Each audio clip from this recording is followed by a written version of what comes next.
Okay, so I was playing all that to try to get inspired. If you've watched the last couple of videos, you'll know that I'm just sitting in front of these cameras for an hour and seeing what happens. And while I was playing that last groove, nothing was happening. It wasn't terrible, it was alright, but nothing was making me think, yeah, this is really cool. But I was keeping time with the left foot on the ands, which made me think about how you build up the independence to be able to do that, or to be able to play over any foot ostinatos, whether that's like the Samba, the tumbao, any of that sort of stuff, just to have your feet going on autopilot almost and leaving you free to play what you want over the top. Yeah, so how I do it, first of all, practice that by itself.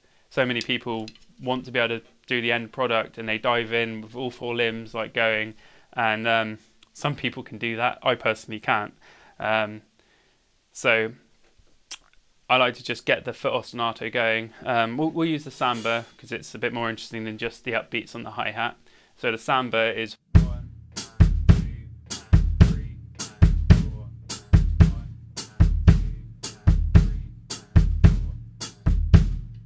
4. Okay, so again, print out the PDF if you're interested in checking out how that looks. Then what the next thing I do is to just try to play 16ths over the top. And if you struggle with that, just go back to quarters, eighths, and then 16ths. I've played over a lot of foot ostinatos that when I'm learning a new one, I can play 16ths over. I'm trying to think whether when I first learnt this, I think, to be honest, when I first learnt it, I probably just struggled with the 16ths. Because again, I don't take my own advice. But you should, so practice the quarters and eighths and then the 16ths. But I'll jump straight to those. So get the feet going. 1, 2, 3, 4, and bring in the hands.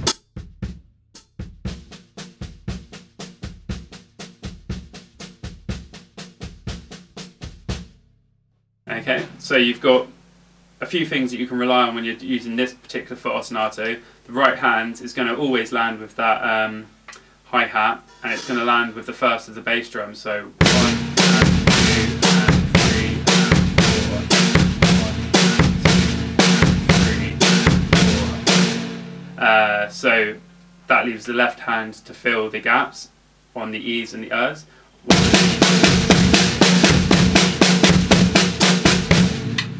Which obviously means it's playing by itself on the E's, and then on the U's it's filling with a bass drum. So once you're comfortable with that, which could take 10 minutes, an hour, a week, there's no rules to this stuff, you can start trying to bring in some accents. So we'll start by just accenting the downbeats.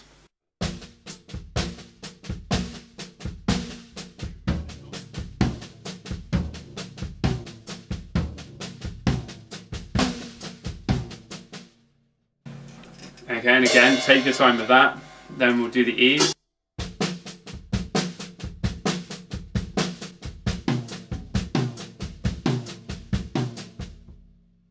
Okay, you get the idea, the ands and the us. Once you're comfortable with all of that, try to play them for a bar each back to back.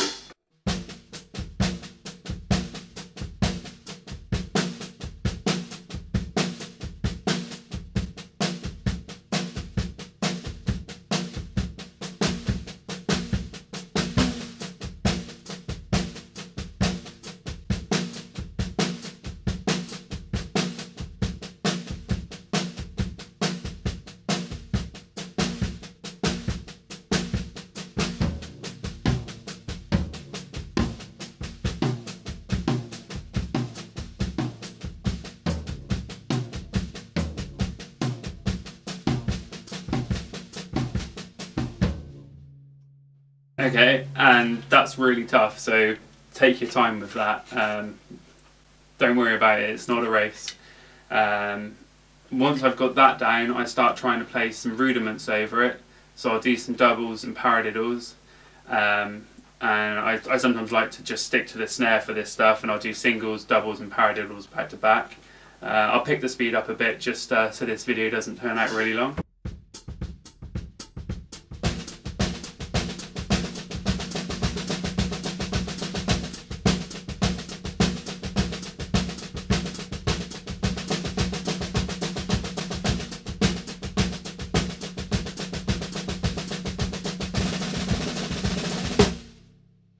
Okay, so that was singles, doubles and paradiddles over the samba, and right at the end I went to 30-second notes for the doubles. Then I'd practice paradiddle diddles, which I'd still feel them as 16ths, and I'd do paradiddle diddle, paradiddle diddle, paradiddle, which then turns it round to lead with the left. If I'm going through this stuff too fast and you don't know what I'm talking about, drop me an email and I'd be happy to record you a video explaining.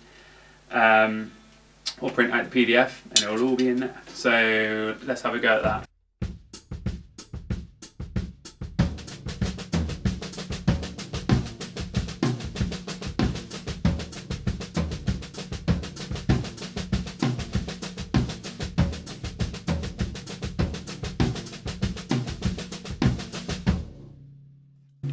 Okay, so once I've gone through all of these, and I wouldn't necessarily be thinking I'd do it all in one day, like I said, just do the foot ostanato, then the 16ths. I practiced like soloing over the samba regularly, and I'm always getting better at it. It's just tough, really tough. Once I've got that down, I will start trying to solo, and I'll just play between the snare and the toms to start with. And I'll try to come up with a little melody, and then I'll try to repeat it so that I'm proving to myself that I know what I'm doing. It's not all just flute coming out. So I'll do a little bit of that now. Actually, I'll leave you with that. It'll be an extended solo with some ideas repeated so that you know I know what I'm doing. I hope you've enjoyed.